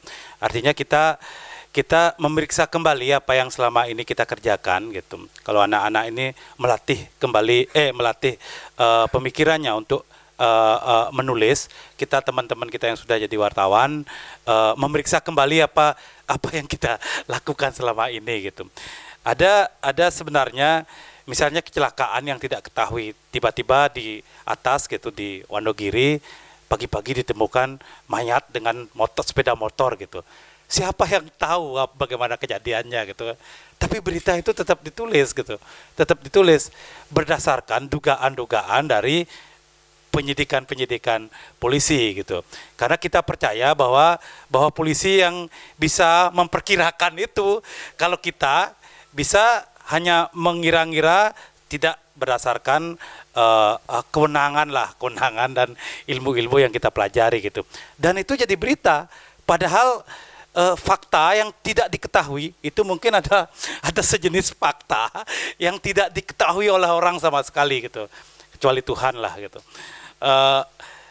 Dan sering terjadi hal seperti itu, misalnya terutama soal kebakaran pasar itu terutama kan, pasar Seririt, dan sampai akhir berita kita hanya memberitakan bahwa pasar itu terbakar, tapi tidak pernah tahu kronologinya seperti apa. Karena yang kalau itu terbakar dengan tidak sengaja, tidak ada yang melihatnya, atau kalau itu dibakar, yang membakar juga belum ketangkap, kita tidak pernah tahu itu. Tapi itu tetap kita tulis sebagai berita. Nah, di situ sebenarnya kepiksian kita itu sebenarnya sudah bekerja gitu. Sudah bekerja di situ, kepiksian kita sudah bekerja. Artinya kalau belajar lagi dikit aja kita sudah bisa nulis cerpen gitu kan. sudah bisa nulis novel gitu kan itu. Itu. Sebenarnya menjadi wartawan kita sebenarnya ingin bahwa jurnalisme kita yang carut marut seperti sekarang ini menjadi lebih berwarna lah gitu, lebih berwarna dan lebih bermartabat dengan cara-cara kita menulis secara lebih kreatif gitu. Misalnya seperti itu. Untuk itulah sebenarnya diskusi ini dihadirkan gitu, dan dengan sangat cerewet saya meminta kawan-kawan untuk datang dan juga mahasiswa untuk belajar. Ini wartawan yang sudah senior aja masih bertanya. Mahasiswa seharusnya lebih banyak bertanya. Silakan, ada pertanyaan. Oke, ada ini penulis cerpen, ini juga pernah nulis di Tatkala, tapi nulis esai. Silakan Aguk.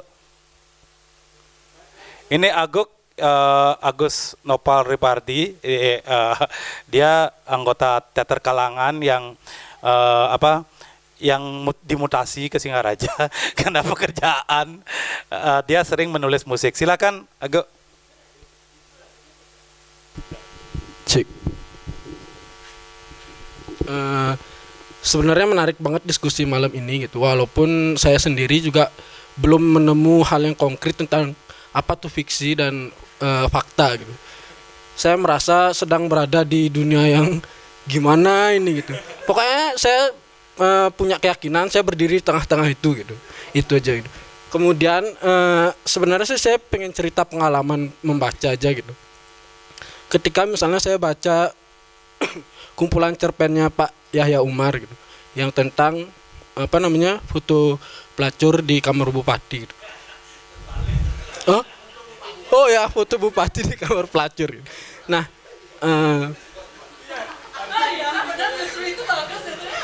Nah,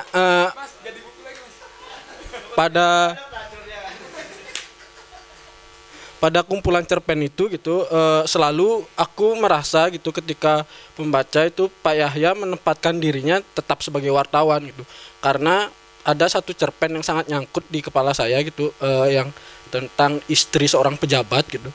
Ketika misalnya Pak Yahya Umar seolah-olah sedang melakukan modus operandi gitu sebagai seorang polisi yang kayak menyelidiki kasus seorang pejabat yang selingkuh gitu, yang dilaporkan oleh istrinya gitu. Pak Yahya gitu seolah-olah tuh kayak menjadi memang sangat detail gitu. Pak Yahya seolah-olah menempatkan aku itu sebagai polisi yang sedang modus operandi gitu. Ketika juga saya membaca laporan jurnalisnya Pak Yahya gitu, Pak Yahya tetap menempatkan dirinya memang sebagai wartawan gitu.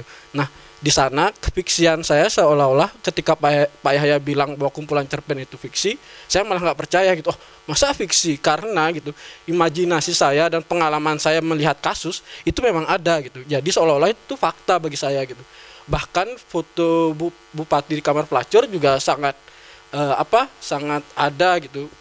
Misalnya ya gitu, foto presiden gitu, misalnya ketika saya mainan ke Danau Tempe gitu, yang waktu ini riset sama teater Kalangan gitu, saya juga melihat itu gitu, ketika baru datang ada Dirgahayu NKRI gitu kan, itu kan seolah-olah adalah negara yang ada di kamar pelacur itu gitu. Iya. Nah, ketika Pak Yahya bilang itu sebagai fiksi, saya malah nggak percaya gitu. Atau mungkin memang itu kejadian itu memang sudah biasa terjadi di kriminal gitu kan, karena Pak Yahya juga latar belakangnya sebagai wartawan kriminal gitu. Nah, kemudian ketika saya juga punya pengalaman membaca tentang cerpennya Senogumi Raji Dharma gitu, yang Sepotong Senja Untuk Pacarku, bagi saya itu baru sangat fiksi banget gitu.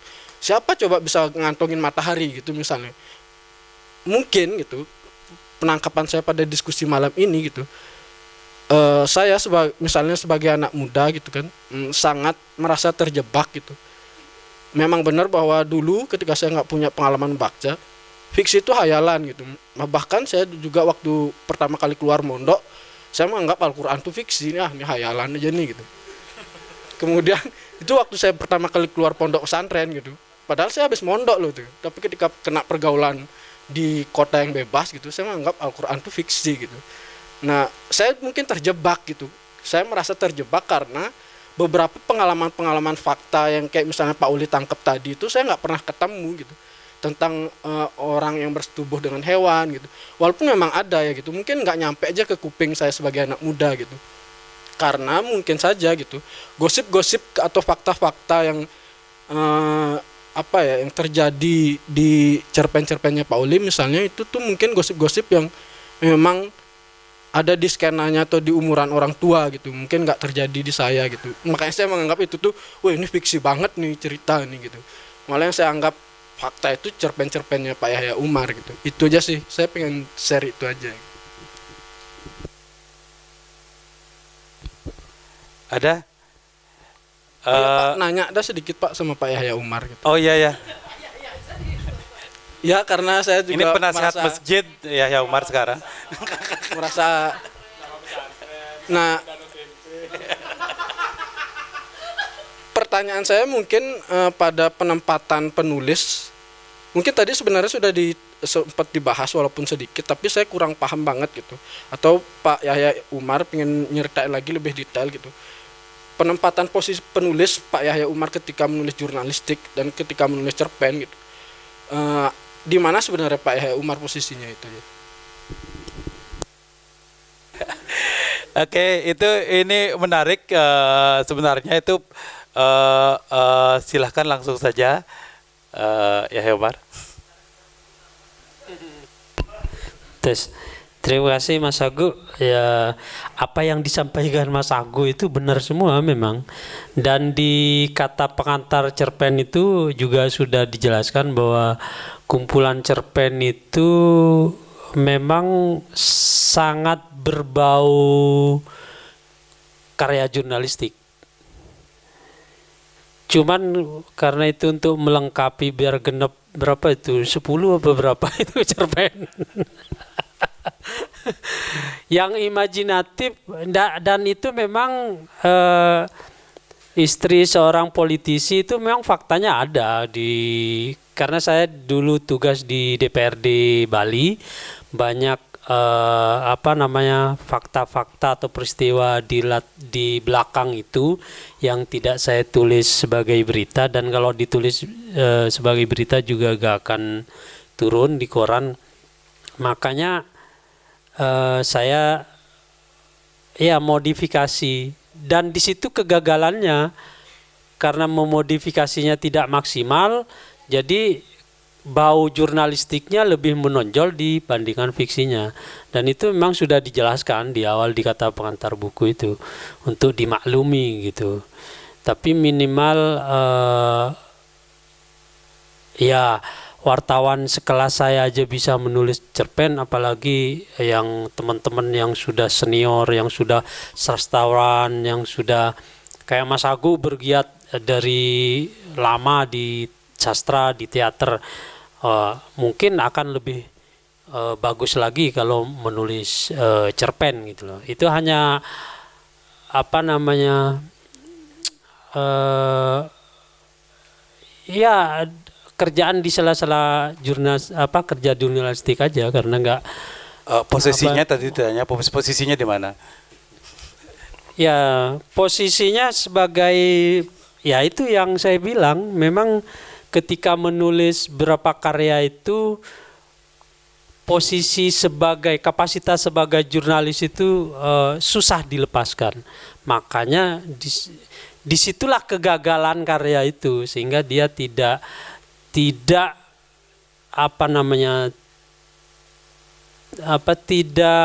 fiksi sekali gitu loh. Masih mungkin kalau di persentase itu 75%-nya fakta, fiksinya hanya sekian persen aja. Itu sebenarnya memang jawaban yang sangat ini. Sebenarnya justru keberhasilannya mungkin di situ gitu. Tapi dia menganggap kegagalannya. Soal fiksi tadi yang dibilang Ago tadi, mungkin itu juga yang dimaksud oleh Sujaya tadi sudah dijelaskan, misalnya pengalaman yang sama gitu. Kalau misalnya kita bilang dalam sejarah, misalnya dalam babad-babad itu kan ada keris ditancapkan keluar air gitu misalnya seperti itu, kan kita tidak pernah tahu kejadian itu kapan, itu kan jadi fiksi dia gitu. Kalau misalnya Ago nggak tahu kejadiannya karena umurnya beda gitu, jauh sekali atau skenanya berbeda, dia bisa jadi fiksi gitu. Artinya fakta juga memerlukan pengalaman yang sama gitu kan. Itu. Tapi ini menarik, ada kalau kasus Seno Gumira yang tadi dibilang itu ada kumpulan cerpennya namanya Saksi Mata. Saksi Mata itu adalah hasil dari liputan wartawan di Timor Timur gitu.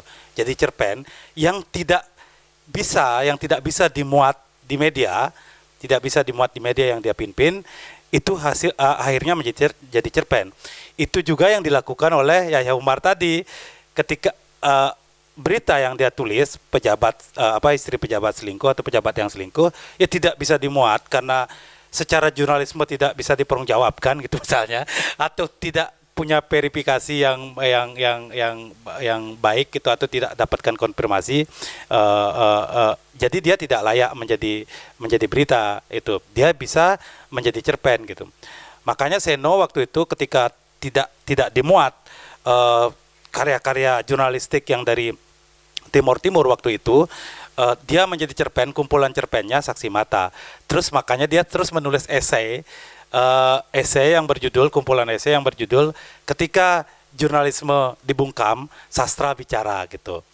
Artinya ketika saya baca, karena ada pengantar dari kumpulan esainya Ketika Jurnalisme Dibungkam, Sastra Bicara, itu artinya pengantar bahwa yang ditulis di kumpulan Saksi Mata itu adalah fakta gitu, tapi ditulis dengan sangat menarik sebagai cerpen. Sama lah Seno, kalau Sepotong Senja Untuk Pacarku itu kan sangat imajinatif dan liar gitu. Ada seseorang yang melihat keindahan senja di Pantai Kuta, terus dia ingin mencuri senja itu dan dipotonglah sebesar kartu pos. Terus dia bawa dan orang-orang protes, dia dikejar kemana-mana karena senja kok bisa hilang gitu. Senja kok bisa hilang gitu. Itu sebenarnya sudah dijelaskan tadi. Artinya secara fakta kita bisa senja ada fakta gitu kan. Orang merasa kehilangan itu ada gitu. Semacam itu. Artinya unsur faktanya masih tetap ada. Cuman meskipun itu tidak mungkin terjadi gitu, kita mempercayai itu dan kita yakin itu karena kita membaca, karena penulisannya gitu. Silakan sambung ditanggapi. Ya, sudah dijawab oleh beliau tadi ya. Justru apa yang disampaikan oleh siapa namanya? Ago ya, itu menjelaskan betapa semakin kabur itu ya batas antara fakta dan fiksi.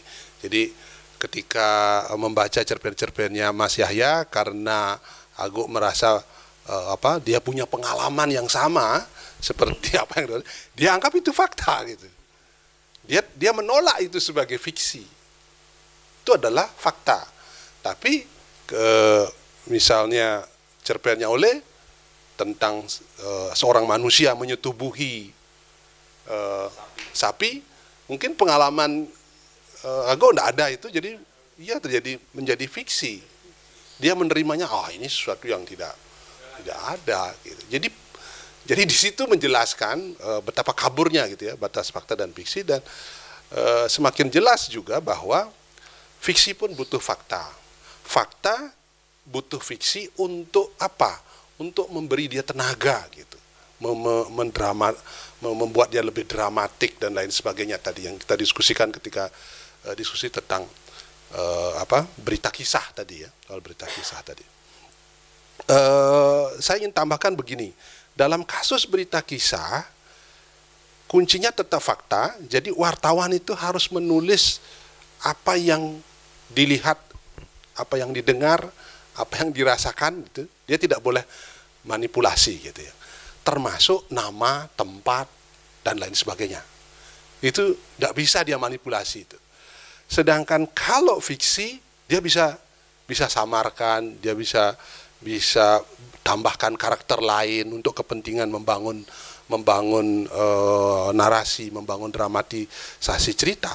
Dia bisa tambahkan karena di dalam fakta itu tidak ada gitu. Nah, pada kasus Seno itu kan seperti itu.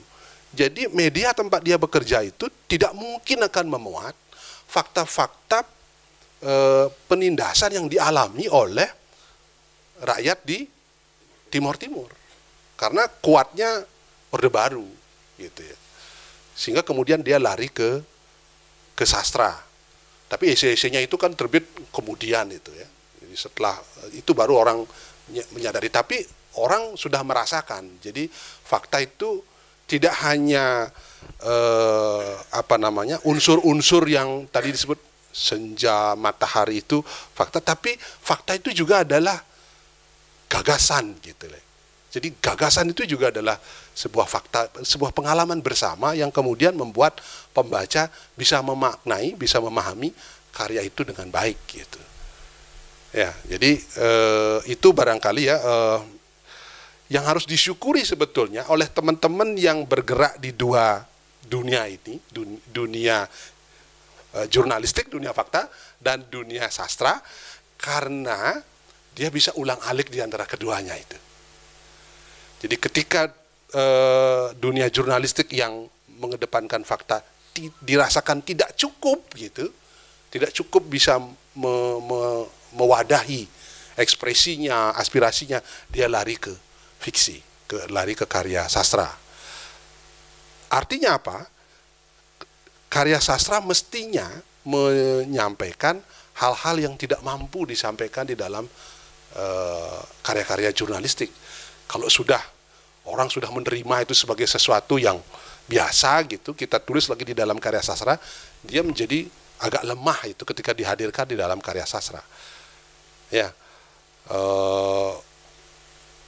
kasus Saksi Mata, kumpulan cerpennya Seno Saksi Mata itu kan dia menjadi kuat karena fakta-fakta tentang telinga dipotong itu kan dikatakan ya bagaimana rumah itu diisi potongan kepala dan lain sebagainya, itu kan tidak hadir di dalam berita, tidak mampu dia menembus menjangkau publik melalui karya-karya jurnalistik. Maka di dalam karya sastra dia kemudian dihidupkan, dihadirkan gitu. Jadi harusnya bersyukur teman-teman yang adalah jurnalis sekaligus sebagai sastrawan. Tapi bisa juga dia dia bisa berdampak buruk gitu. Seperti apa yang dialami Yahya Umar. Ya. Karena dia ada di dua dunia itu, di dunia nyata dan dunia tidak nyata itu. Dia bisa merusak kemampuan bersastranya. Jadi jurnalisme itu bisa membunuh keterampilan bersastra kita.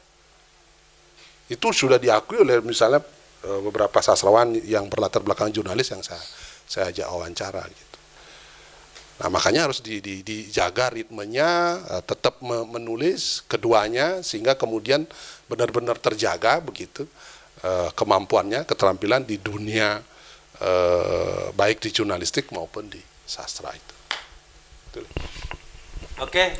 Ini ada juga wartawan wartawan Radar Bali, Eka Prasetya hadir.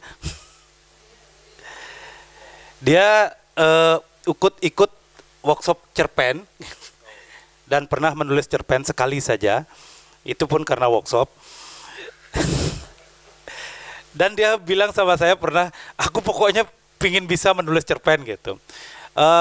Eka bisa memberikan semacam testimoni atau apalah namanya. Silakan, atau bertanya juga nggak apa-apa. Silakan Eka. Di mana mic-nya tadi? Tes. Oh iya, perkenalkan saya Eka Prasetya Beli Sujaya. Dulu saya sering dibimbing sama Mbak Oming waktu masih tugas di pengadilan. Waktu masih serba liputan fakta pengadilan itulah. Oh ya, rumah sakit lagi satu. Ya memang untuk menulis fiksi itu memang saya rasakan sebagai sesuatu yang berat, karena memang didikan saya sejak awal adalah menulis fakta gitu.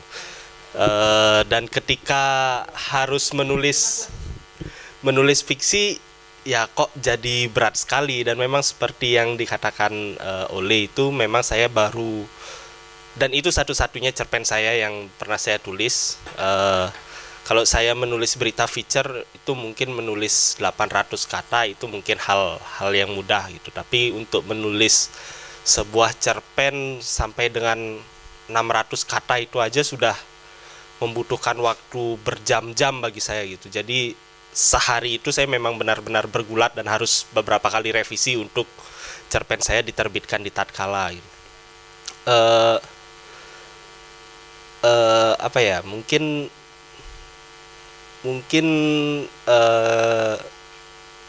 Mungkin saya perlu tips mungkin ya dari Mas Yum tentang bagaimana sih mengaburkan fakta menjadi sebuah fiksi gitu kan, atau bagaimana cara memilah sebuah fakta yang bisa dituliskan sebagai sebuah cerpen gitu. Kalau saya baca tulisan-tulisan fiksinya Mas Yum sih, mungkin yang paling saya teringat itu Istana Para Kuli mungkin ya, karena saya merasa sangat merasa membaca kisahnya Mas Yum di sana gitu. Ya. Karena saya merasa itu. Kemudian mungkin yang terkait dengan fiksi dan fakta adalah mungkin sedikit sharing aja, bahwa kerja jurnalistik itu juga kadang kita mulainya dari fiksi dulu, karena kan biasa kita bangun pagi itu di grup WA atau Telegram itu sudah gini, proyeksinya apa gitu kan. Pagi jam 9 gitu kita baru bangun udah ditanya proyeksi apa, ini proyeksinya kan kita harus mengarang dulu. Mengarang fiksi dulu nih. Oh iya, nanti kita akan liputan ini gitu. Dan nanti ketika jam 1 jam 2 itu ditagih, sudah dapat nggak liputannya? Oh ternyata meleset gitu kan. Dan juga kadang-kadang saat kita melakukan tugas-tugas jurnalistik, kita mendapati fiksi yang dikarang oleh narasumber sebenarnya.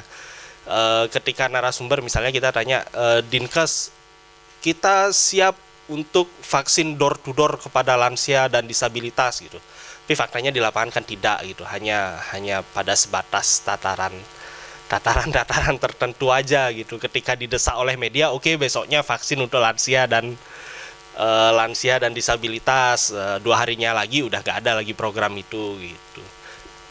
Dan juga kadang sekarang penguasa atau pemerintah itu kan dengan gampangnya menyatakan bahwa tulisan yang dibuat oleh wartawan itu hoax gitu. Hoax itu kan sama dengan gimana ya, kita seolah-olah tidak melakukan tugas-tugas jurnalistik, tapi kita dianggap mengarang sebuah berita gitu. Padahal kita secara faktual ada di sana menulis beritanya itu, melakukan verifikasi, proses editing, dan kemudian sampai terbit menjadi berita dan kemudian besoknya gitu kan distempel bahwa berita dari Radar Bali yang ditulis jurnalis ini adalah hoax gitu kan. Ya rasanya bukan sakit lagi sebenarnya, itu rasanya seperti ditonjok betul-betul gitu loh. Mungkin itu aja sih sharing dari saya. Makasih. Oke, ketika kamu bilang saya pelajari fakta dan fakta itu sebenarnya bahasa fiksi gitu. Kalau sudah ada terjadi pengulangan itu di jurnalistik tidak boleh. Ngapain diulang, ini apa maksudnya 3 kata fakta gitu. Tapi di fiksi cara menulis seperti itu, repetisi itu memungkinkan karena dia bisa membuat kalimat menjadi lebih kuat atau menegaskan atau bisa membuat menjadi indah gitu. Itu kamu sudah berbakat tuh, Kak. Silakan saja tanggapi.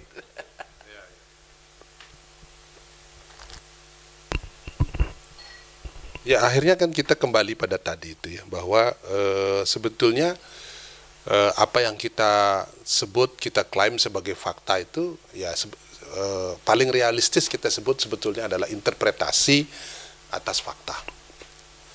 Fakta itu hanya sepersekian detik dia pada saat kita alami aja. Begitu kita ceritakan kembali, apalagi kita tulis itu, dia sudah dipengaruhi oleh berbagai macam. Makanya di dalam teori sastra itu kan Sapardi menyebut tidak ada karya sastra yang jatuh dari langit. Tidak ada, itu semua pasti ada faktor-faktor subjektif dari pengarang, ada kepentingan-kepentingan yang bekerja, kemudian dan juga pembaca yang memaknai itu memiliki modal untuk memaknai yang berbeda-beda gitu. Sehingga kemudian itu juga hadir berbeda-beda gitu. Betul, ini menarik tadi Eka ya menyebut pejabat sendiri kadang-kadang juga penuh fiksi gitu. Ketika mungkin memberikan kita keterangan itu dan kita sadar kan, itu, tapi kita kutip juga kan, karena konfirmasi itu perlu. Nah itu membuktikan bahwa sebetulnya di dalam realitas hidup sehari-hari itu antara fakta dan yang kita sebut sebagai fiksi itu ulang-alik. Tapi begini, ketika dia menjadi kasus hukum misalnya, itu memang harus dijelaskan itu perbedaannya. itu harus dijelaskan. Nah itu lain lagi strateginya, itu lain. Apa yang dilakukan oleh Yasin itu kan membantu kita untuk menjelaskan. Jadi karya sastra itu adalah realitas imajinatif sehingga dia tidak layak diadili dengan hukum-hukum yang berlaku pada realitas objektif. Berbeda dengan misalnya pada karya-karya yang memang berdasarkan pada realitas objektif, itu bisa saja diadili dengan hukum-hukum positif yang memang membutuhkan pembuktian secara fakta hukum gitu ya. Walaupun tentu harapan kita sebetulnya karya tulis jangan sampai diadili di depan sidang pengadilan gitu. Jadi karya tulis itu selayaknya memang harus dilawan dengan karya tulis sehingga dia menjadi setara gitu. Ya, jadi ruang-ruang kreatif yang harus diciptakan untuk mengimbangi misalnya apa yang disebut karya-karya yang kita tidak terima, tidak kita terima perspektifnya, fakta-faktanya gitu. Kita harus lawan dengan karya yang sama. Jadi kecelakaan itu kalau misalnya buku, karena dia menulis buku lalu kemudian diadili, dipenjara gitu. Itu kan sebetulnya pikiran yang diwujud nyatakan ke dalam bentuk teks gitu. Nah, inilah memang problem yang kemudian disuarakan oleh teman-teman aktivis, terutama ketika undang-undang ITE itu kan. Jadi betapa rentannya sebetulnya teman-teman yang bekerja di jurnalis itu terkena itu gitu. Karena perspektif yang tadi itu bahwa menganggap bahwa ya fakta adalah fakta dalam pengertian bahwa itu benar-benar terjadi gitu. Kemudian fiksi adalah sesuatu yang non real ya, tidak nyata gitu. Nah ini memang menjadi tugas kita sebetulnya. Jadi literasi yang harus kita bangun sehingga orang bersiap menghadapi teks itu. Jadi pembaca itu juga perlu kesiapan mental dia menghadapi sebuah teks gitu. Kalau itu teks sastra ya mari kita siapkan diri menghadapi itu ya adalah teks sastra. Kalau itu karya jurnalistik ya berarti kita saling adu data di situ. Jadi akurasi kan gitu persoalannya ya pada argumentasi gitu ya. Jangan sampai kemudian itu dibawa ke wilayah pengadilan hanya gara-gara kita menulis gitu misalnya. Itu sih dalam pandangan saya sih seperti itu. Kalau kita ingin membangun ruang-ruang kreatif yang lebih maju gitu ya. Itu mungkin boleh.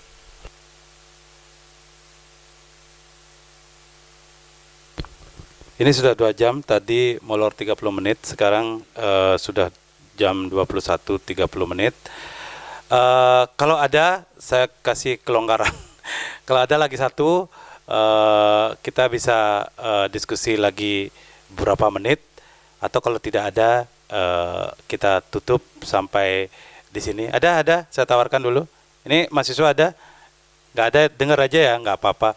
Jangan kapok ya, ini memang agak tema yang ini karena bukan pelatihan, makanya berbeda. Tadi pagi kita belajar, sekarang kita mengisi otak gitu, mengisi ilmu. Tadi belajar praktis bagaimana menulis berita kisah, sekarang kita membicarakan apa-apa yang ada di dalamnya gitu. Nanti kalau nyangkut 5% aja dari situ udah bagus gitu. Udah bagus gitu. Saya akan ngasih A itu. Ada lagi? Kalau tidak ada, ini sudah 2 jam kita diskusi. Mungkin kalau diskusi soal ini sampai pagi tidak akan habis-habis karena kita tidak akan menemukan kesimpulan, dan untuk itulah saya tidak menyimpulkannya. Maka diskusi ini saya tutup dengan ucapan selamat malam dan semoga kita selalu sehat dan berbahagia. Terima kasih.